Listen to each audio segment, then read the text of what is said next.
il y a beaucoup de demeures dans la maison de mon Père. Si cela n'était pas, je vous l'aurais dit. Mais je vais vous préparer une place là-haut. Amen. Et le passage pour aller là-haut, c'est ce qu'on appelle la mort, tu vois. Mais la mort physique pour pouvoir rentrer dans une nouvelle dimension céleste. Donc ça nous fait comprendre que, en fait, nous sommes sur la terre pour un temps. Nous sommes en fait dans un terminal 1 Charles de Gaulle, tu vois. Mais on est en train d'être préparé à voyager à une dimension. Ok? On va aller à Pointe-à-Pitre, on va aller à la Cayenne, on va aller à Accra, on va aller au Ghana, je ne sais pas, peu importe. Mais on est dans un terminal, tu vois. La Terre, c'est un terminal, nous sommes là. Et dans un terminal à l'aéroport, tu vois, il y a des restaurants, il y a tout ça. Tu vois, il y a une vie, quoi, il y a quelque chose. Il y a des chargeurs pour charger son téléphone. Il y a la vie autour dans un terminal, tu vois. Certains même, ceux qui sont VIP peuvent avoir des endroits où dormir, tu vois, ils vivent, quoi. Ils peuvent du wifi pour échanger, pour continuer à travailler, tu vois, faire du business, faire leur argent, tu vois. Et en attendant de prendre le vol, tu vois. Donc, c'est la même chose. La Terre est comme un terminal. Mais ce n'est pas notre destination finale. Nous devons prendre l'avion et souvent le départ, je dois mourir un jour quand ce sera le temps, tu vois, et pour pouvoir rejoindre, mais je ne suis pas mort, pour atteindre une autre galaxie. Amen. Ah oui, une autre galaxie. Donc, sachant que tu es de manière temporaire sur la terre, ça doit te réjouir, tu vas être content en te disant, Seigneur, sur la terre, je dois faire le maximum de choses. Dans le bon sens du terme, je dois bâtir le maximum, construire les âmes, bâtir. Donc, servir Dieu, ce n'est même pas un choix. Est-ce que je veux, je ne veux pas? J'ai envie de te dire, c'est une obligation. Parce que même Paul disait, malheur à moi si je ne sers pas. Je ne veux pas servir, pourquoi?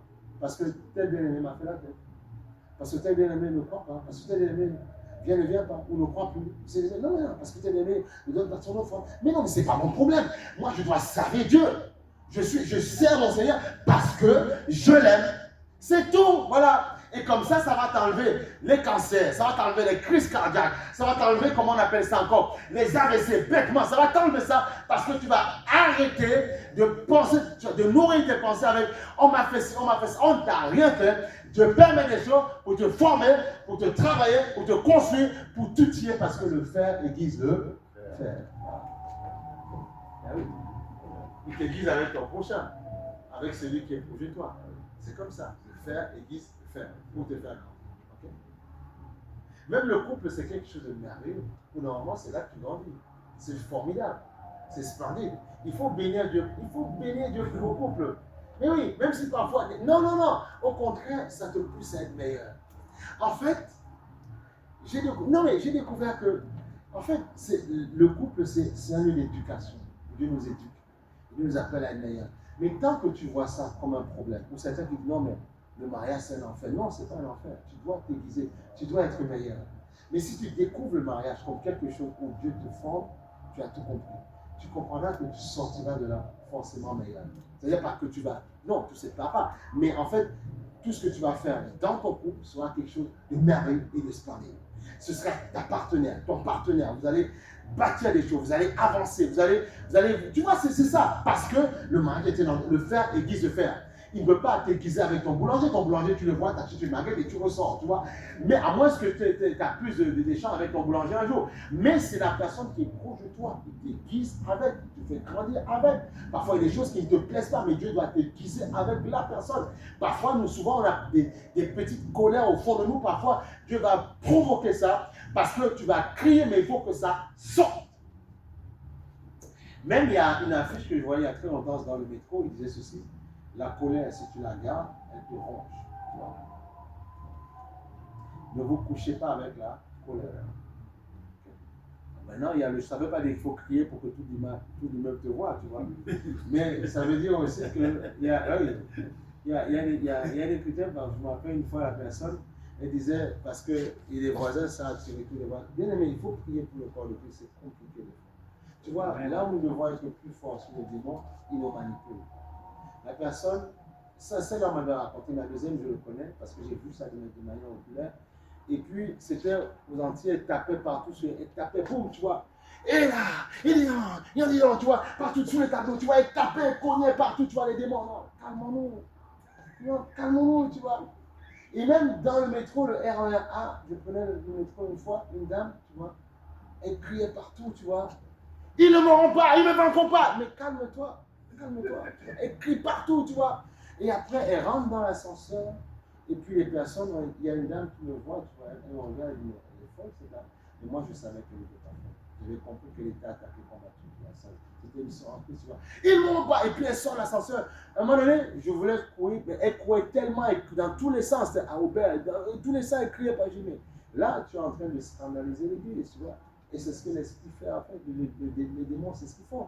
Oui, tu es attaqué, oui, tu es oppressé. Pourquoi ne prends-tu pas un temps dans tes toilettes ou bien va, je ne sais pas moi, il y en a parfois, ils réservent des salles, des chambres d'hôtel parce qu'ils veulent prier, tu vois, ou bien va dans la montagne, va dans la nature, je ne sais pas, va crier là-bas, fais quelque chose, tu vois. Mais tu vois, mais tu parles devant, ne scandalise pas, tu vois, ne scandalise pas. Parce qu'on va nous dire, s'il faut être chrétien pour devenir comme ça, je n'ai pas envie. Voilà. Pour finir un peu dans un hôpital de fou, je n'ai pas envie. Tu vois? Donc on doit montrer que nous maîtrisons les démons. Amen, qui croit ça? Moi je crois, oui, on maîtrise les démons. La Bible dit, tu crois que Dieu existe? Le diable le sait aussi et ils ont peur. Donc s'ils ont peur et que Dieu vient à moi, je dois les mater. Ah, je dois les mater. Tu dois les mater.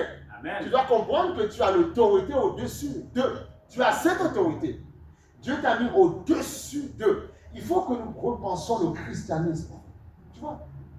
Les jeunes qui sont dans le Seigneur, on doit leur enseigner ces réalités-là, afin qu'ils puissent être dans la paix, dans la joie, quand ils travaillent, quand ils sont dans les études, ou bien quand ils, je sais pas, ils travaillent, quand ils gagnent de l'argent, ils soient en paix, tranquilles, qu'ils soient détendus, relax. Abraham, les démons avaient toujours été là. Abraham n'avait pas peur, Abraham était tranquille. David était tranquille, était en paix. Il savait dès le départ qu'il avait l'autorité. Voilà pourquoi nous devons enseigner ces réalités à nos enfants. Afin que quand eux ils disent là où tu as peur, ils disent mais papa, détends-toi, pourquoi tu as peur de ça? Tu prends autorité puis c'est réglé. Tu prends autorité et c'est réglé. Et tu dois croire que quand tu as pris autorité, c'est réglé. Et le problème que nous avons, même, écoutez, même quels que soient les hôtels familiaux, peu, moi j'ai cru quand j'ai reçu Christ, bien sûr il y a une transformation au fur et à mesure, mais j'ai cru que quand j'ai reçu Christ, toutes choses sont devenues nouvelles et les choses anciennes sont passées.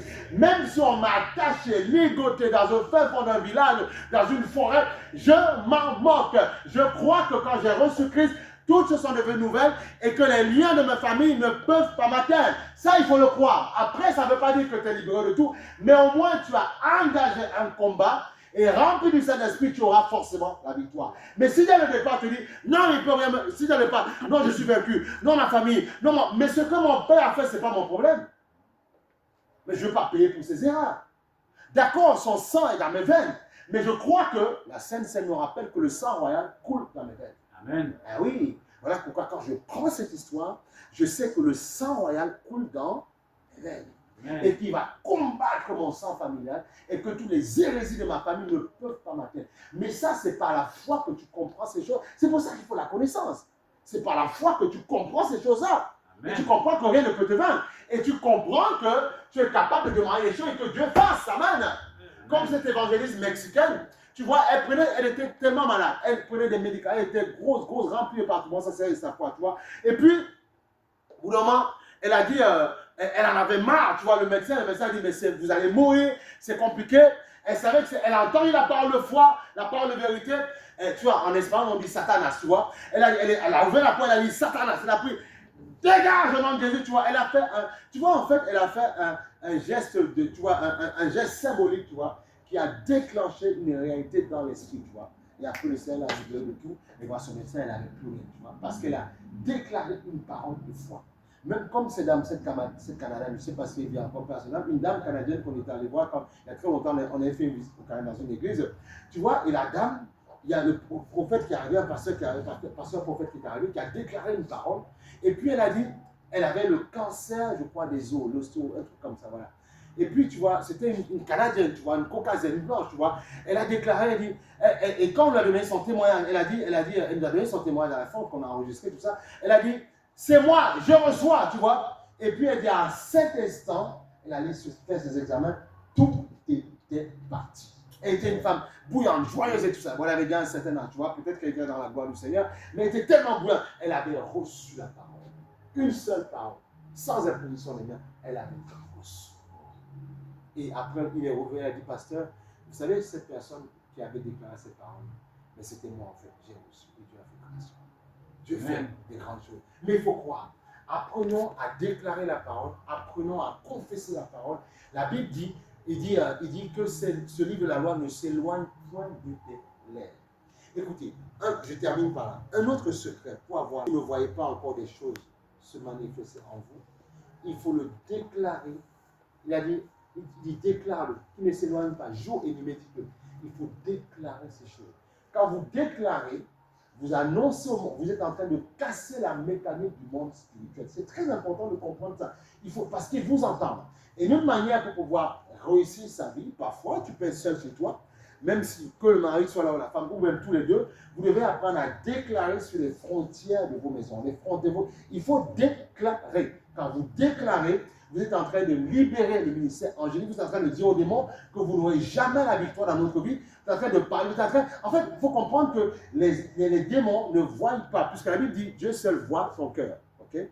Mais le démon ne voit pas ton cœur. Mais il voit, puisque la Bible dit en fait, il est selon les pensées de son cœur. Et la Bible dit en fait que les mauvaises choses sortent de nos cœurs. C'est-à-dire que tôt ou tard, ce que tu as, en fait, plus tu penses quelque chose, plus tu agiras en fonction de ce que tu penses. Voilà. Et donc, c'est parce que c'est dans tes agissements, parce que tu as pensé la chose avant, que le diable saura ce qui est dans ton cœur.